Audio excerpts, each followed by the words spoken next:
Hello and welcome to a very special episode of Furry Simulator. Let's go! Woohoo. Also, welcome to the last video recorded here. I'm moving in like 2 days, and so I figured I'd get one last video out of that completed setup. Today we're talking about a multimedia franchise that I've been a fan of since year one. REOFNANNF, or Rarely Ever Only Five Nights at Not Necessarily Freddy's. Seriously, out of all 9 mainline FNAF games, 6 of them don't take place at a Freddy's location, and literally none of them have only 5 nights. But I guess 8 nights in your room with night terrors just doesn't have the same ring to it.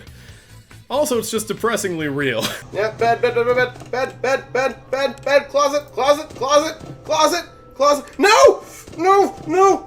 No, please. I saw that coming. If you're somehow unfamiliar with this series, first of all, how? It's almost a decade old. Yeah, that's right, 2014 was almost a decade ago! The series consists of 9 main games, 1 spin-off RPG game, we don't talk about that one, and 1 movie coming soon! FNAF movie sweep! Get hype, baby! And so many books that I absolutely refuse to count them all. Books that, unfortunately, have become essential to understanding the story of the games. See, it didn't used to be that bad. At first it was just a non-canon book trilogy that revealed some surface-level things that were going to be revealed in the next game anyway. But the books that those characters from the games were in were not canon to the games themselves. It's like Star Wars Legends, but FNAF. Then it was an entire series of non-canon Goosebumps-style books called Fazbear's Frights. That series also took place in a separate universe from the games. And it's a good thing too, because those books get weird. It's almost as if the creator, Scott Cawthon, tests out his more, shall we say, questionable ideas on a smaller book audience before he makes them canon in his mainline games. Tiny animatronic fish that get into your body and explode you from the inside out when you drink contaminated water. Living goo that clones your DNA to steal your identity. The spirit of a serial killer from the 80s possessing a pile of trash and robot parts to become a 15-foot evil trash rabbit powered by human agony.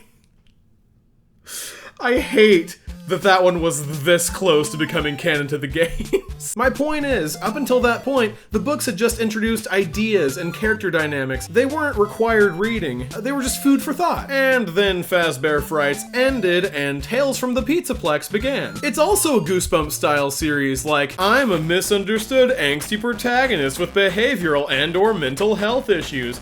Oh wow, there's this cool new piece of technology that does a wacky thing, but the instructions say not to use it too much or it'll be bad. Whatever, I'm gonna do it anyway, because I'm the protagonist.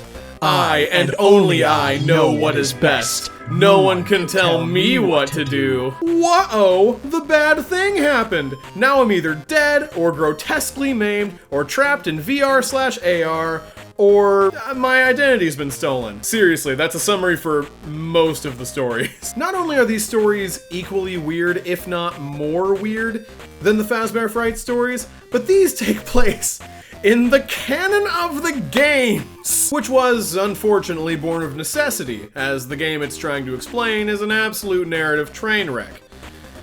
But I'm getting ahead of myself. Let's talk about Star Wars for a second. I doubt you were expecting that, but let me see if this sounds familiar to you. The original trilogy, beloved by many despite its rudimentary beginnings, introduced the world and concepts of the franchise. We meet the main villain and see the damage and terror he's caused to innocents. We meet those he's harmed, and over the course of 3 installments, we see them take advantage of his hubris and strike him down. It ends with a victory.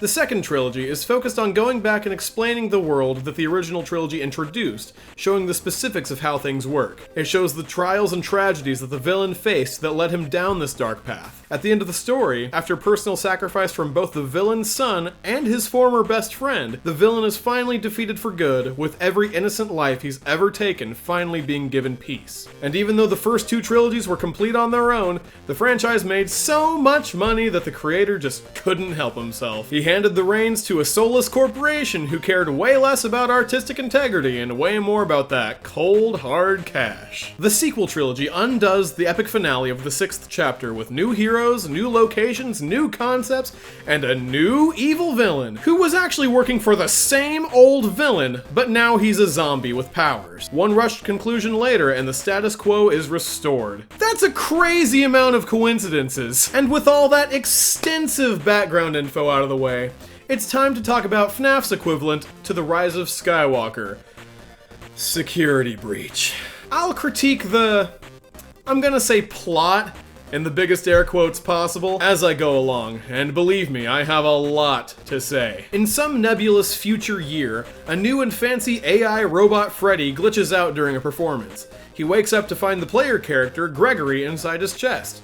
Greg explains that he crawled inside while Freddy was sleeping, because robots do that, and that he has to escape from the security guard because— No, I don't trust her. Why not? I don't know who she is, but she's trying to get me. This is good enough for Freddy, who has free will for some reason that you'd think they'd explain later. And the two leave the safety of his room to try to get Gregory to an exit.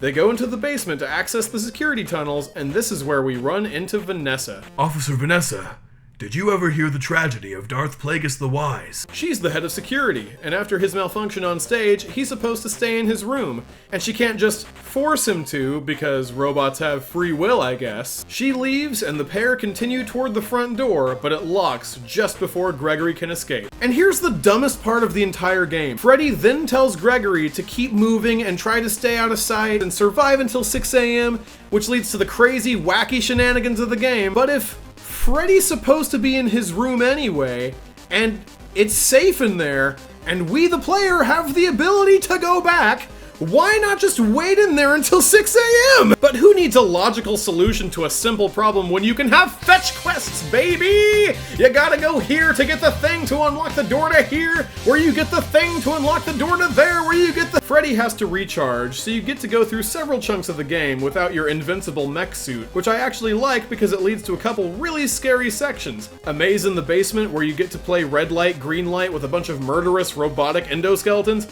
and a bright and colorful daycare that becomes deadly when the lights are off. Oh yeah. Oh my gosh, these are the lowest I texture. feel like I'm watching N64 Mario be played right now. This is absolutely what the— uh-oh. I, took a lot more time to complete that one than I'd care to admit.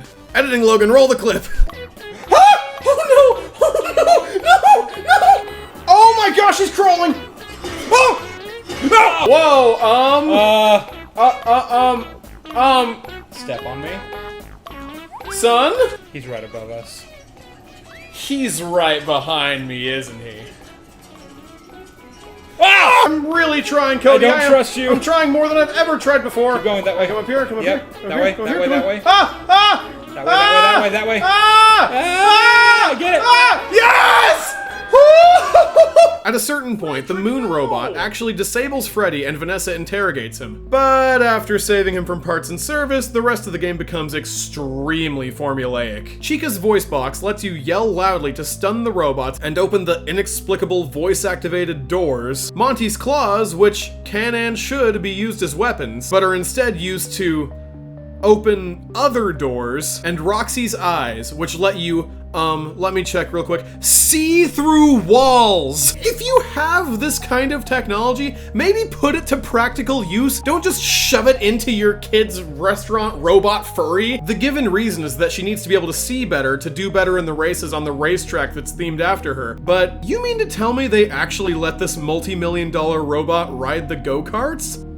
Why? So once you're done murdering Freddy's friends and lying to his face about how you got their parts, you've now created the ultimate killing machine. And there have been many clues throughout the game that Freddy's gonna turn on you at some point. Like, a lot of hints. Bro's acting suspicious the entire time. I'm sure it'll pay off in a big emotional scene where Freddy loses his free will and tries to kill his new friend that he's sworn to protect. That would be a big emotional moment that would actually lend some serious horror to this horror game.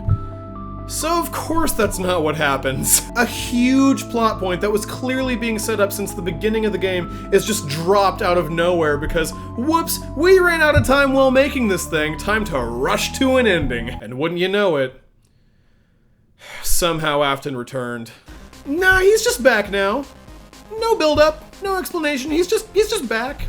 Whatever. You know, everyone's sacrifice and torture and pain, it was all meaningless. He's just back. He just shambles out of a charging pod in his signature moldy fursuit, surrounded by purple mist because subtlety is dead, and begins the most boring and anticlimactic boss fight in video game history. I'm serious. I dare you to show me a worse final boss. Don't get me wrong, it's a hard level to beat, because literally nothing works the way it's supposed to. It's so painfully obvious that this final boss was just slapped together using pre-existing animations and assets. Freddy's getting demonically possessed animation is the exact same as his ouch, ow, oof, my eyes animation. There's no music either! It's just so lazy! Willy Boy just hobbles back and forth to different computer screens so he can put his hand on them and possess Freddy, which is just something that this robot possessed by a normal human just inexplicably has the ability to do now. And that's it! If you somehow manage to make it through that final boss without the game breaking, or in some cases, if the game breaks too much and it just gives up, you're rewarded with a final cutscene of Peepaw Willie being grabbed by an angry lump of wires while Greg and Fred run away. And that's it!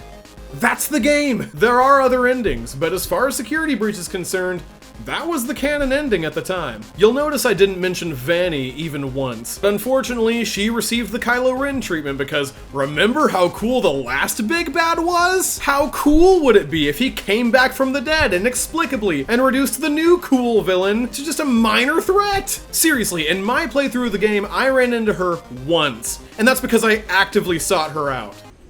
Oh, she's right there. Crap. Run? I'm doing my very best. Is that seriously it? Did she stop chasing me?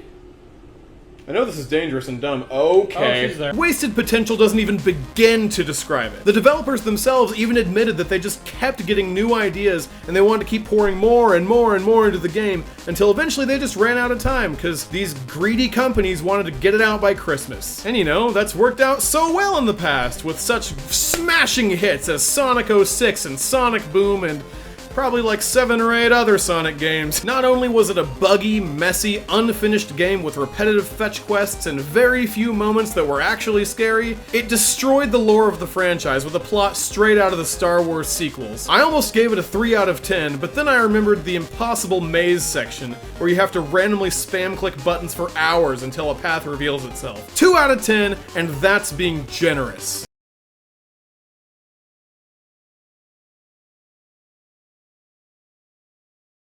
This is easily the most expensive I'm sorry gift ever made, and it was free to play. Security Breach Ruin DLC was the studio's way of saying, whoops, we screwed up big time, here's a way more interesting, polished, and fun to play version of the base game. This is what Security Breach should have been. Gone are the bright neon lights, loud music, and wide open spaces sparsely populated with non-threatening animatronics. Now that the building's been trashed and abandoned, the lights are off, there's debris everywhere, the environments are tight and claustrophobic, it actually genuinely feels like a horror game. We play as Cassie, a friend of Gregory's, who comes to the ruined Pizzaplex upon receiving a message from him. He says that he's trapped underground, and that we must breach the security devices to save him.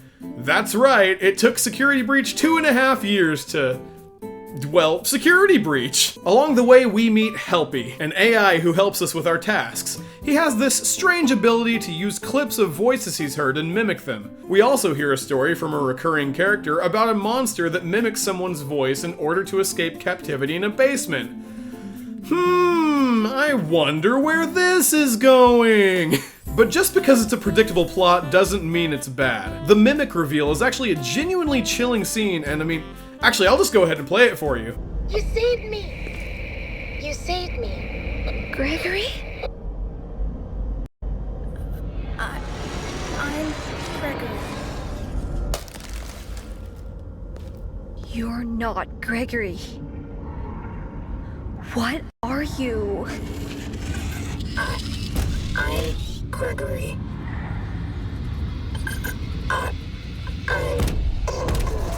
And you know what that means? William actually died in FNAF 6! They heard the fans and they retconned him back into Ultimate Custom Night where he belongs. And all it took was the entirety of the Tales from the Pizzaplex book series to do it. Yeah, the mimic is from those books, so this game is what officially made those books canon to the game timeline. Which, opens up an entire new can of worms. But hey, at least all the victims are resting, at least William's in hell, you know. It's an overall win. But just like anything in FNAF, the more we explain, the more opens up to be explained. That's why the franchise has stayed so popular after an entire decade. No answer is complete. It's always just more questions. At least the big bad actually stayed dead. Now I'm just waiting for the Rise of Skywalker 2.5, where it's revealed that Palpatine actually did die in episode 6, and the Palpatine pulling the strings in the sequels was just a robot mimicking him. So I'll give the story, the only aspect I can definitively judge, a solid 9 out of 10. Much needed and much appreciated damage control that left me wanting more. Sorry for calling you a soulless corporation, Steel Wool, and a big thank you to Scott Cawthon for always listening to the fans. But hey, that's just. And as always, please remember to like and subscribe, and I will see you when I see you. You played right into my hands. Did you really think this FNAF video just fell out of the sky for you? No. This was a gift for me. Another cameo in one place.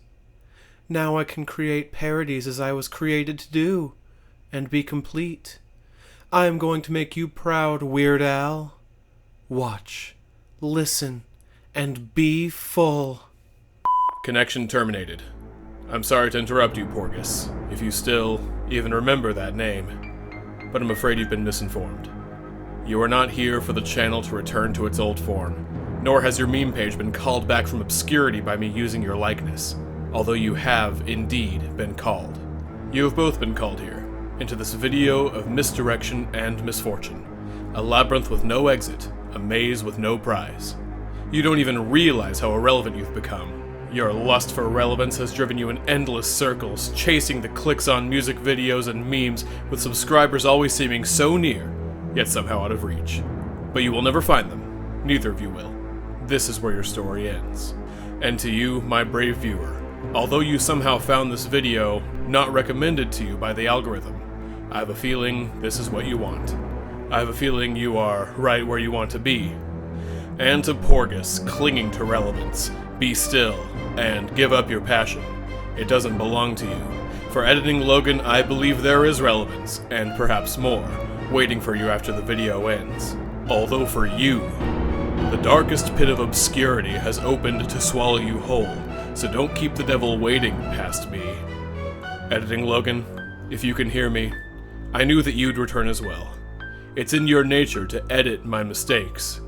I'm sorry that on that day, the day you were shot out and left to die, no one was there to fix your mistakes the way you fixed the mistakes of others.